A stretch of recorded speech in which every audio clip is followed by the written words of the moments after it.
Welcome back to the Road Show. This morning in the Buzz, thousands of people still without power here in Rhode Island. National Grid crews from across the country, they actually gathered at a staging area at CCRI in Warwick yesterday. It was pretty interesting to see this video.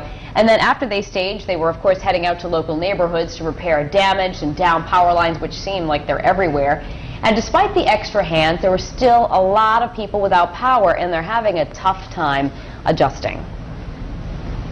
Simple things like doing the laundry, putting something in a microwave, or even walking into a room and flipping a light on. It's like, oh, the power's still out. It's just little things that you get used to, and you have to just make do without the power. Just do whatever you can. I mean, we don't even have telephone right now. Landline, that's out, and so yeah, I miss being able to talk to people and kind of have a larger picture of the world than Warwick Neck.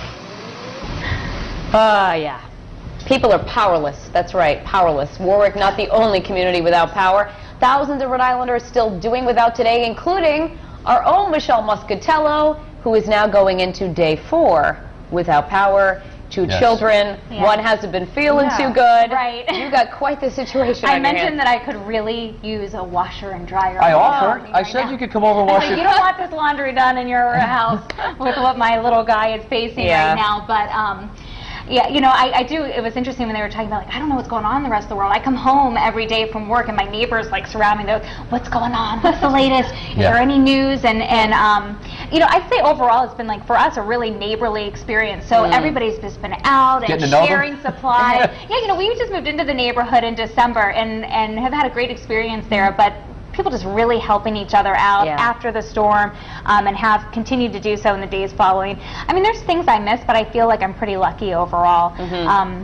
We have a gas stove, so I can still use the stove a little bit. My mother, she's like this crazy cook, so she was telling me yesterday on the phone when I was like, I don't know what to do for dinner, I'm just done, she's like, you should find the pilot light and light it in your oven. And I was like, I am not sticking my head in my oven looking for a pilot light. Are you crazy, lady? I'm like, maybe I'll just go pick up a rotisserie chicken. Which is what I did. Don't you think, Michelle, though, that the hardest thing for a lot of people is not knowing when it's going to come back on? I mean, it's not like National Grid can say, all right, your street will be taken care of here or there. Right. It's just like this unknown. Do you think that's been hard? I think people overall, at least the people that I've talked to, they understand this sort of huge undertaking, and it's not just here in Rhode Island. I mean, that's the thing. Like, if it had only hit Rhode Island, southeastern Mass, we'd have people in from Vermont, New Hampshire, Pennsylvania, New York, all these other places coming in. But I think we're kind of on our own. I mean, they're saying that there are people from other countries or from other states coming in, but how many?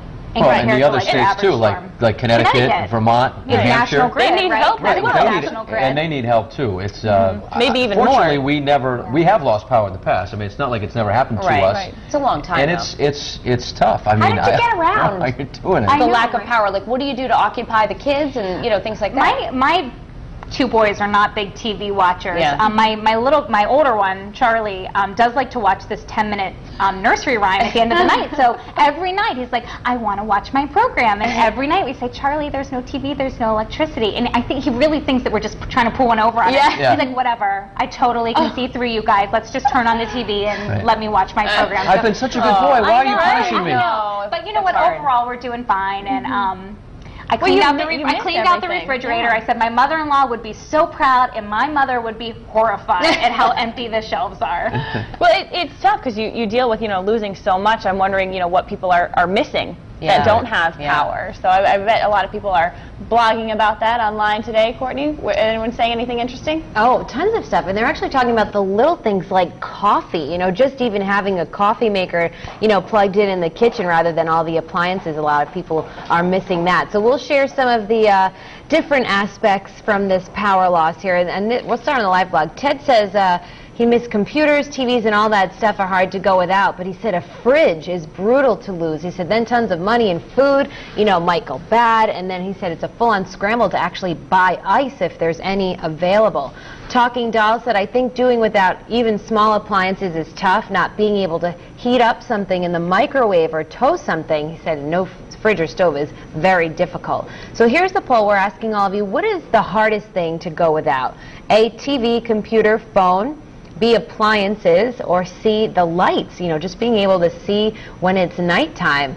Here's a snapshot of our Facebook page. Lots of comments, and we'll try and get through most of them. Christine says the fridge. Jeanette said hot water. Steve said the generator. Sarah said coffee. That's a hard one to go without. And then Andrea said the bathroom, that they have a well in her house, so they're not even able to use that. So if you guys want to share some more of your comments there, you can join the live blog or just vote in our poll, and we'll have those answers for you at the end of the show.